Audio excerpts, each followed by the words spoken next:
Welcome back. It's time to have a little bit of fun because you've just been listening to me talking for a bit and we want to get our hands dirty and try this machine learning ourselves. But even though we don't know much about it yet, we can actually play with it. For example, there's a great website here by Google called Teachable Machine. And as you can see, what it does is, it helps you do some machine learning activities. So if I click on Get Started here, and by the way, by the time you watch the video, maybe they've changed the layout of this website. It doesn't really matter because this is more for you to kind of understand how things work underneath the hood and even play with this yourself. So let's create an image project. And for now, all we're going to do is say, hey, I want to decide or create a machine learning model that detects faces or cats. So let's just say this is going to be faces and this is going to be cats.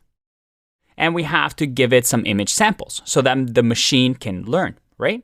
So in here on my desktop, I've actually saved a couple of photos. I found a nice little cute cat picture online.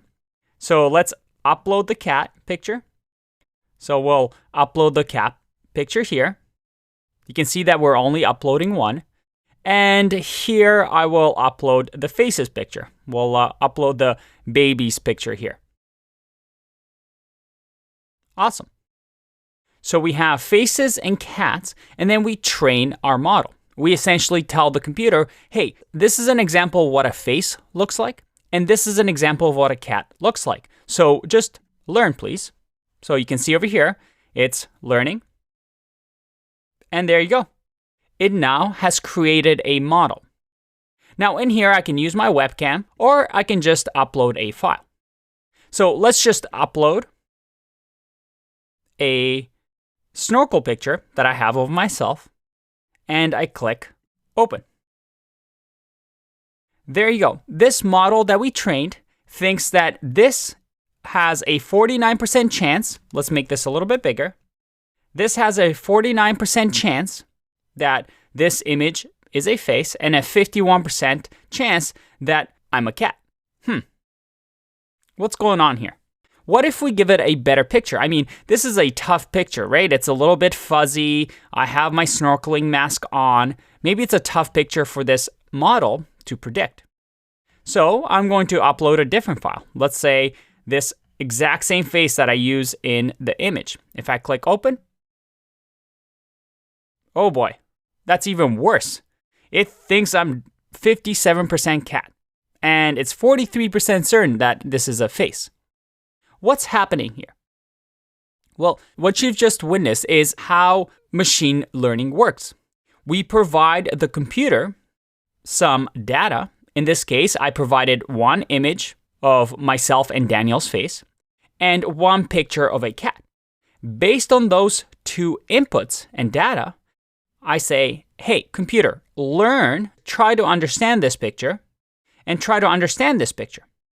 And next time I give you any images based on this data, predict for me or tell me how much confidence you have that either it's a cat or a face. And that's pretty much machine learning. It doesn't have to be just images. It just needs to be some sort of data. We train the computer and we create a model that can predict for us based on that data. Now, we see here that it's really, really bad. I mean, this is definitely not a cat, right? So why is it bad? Well, think about this for a second. Try to answer it on your own. Ready for the answer? Well, number one is that we've only given it one image each.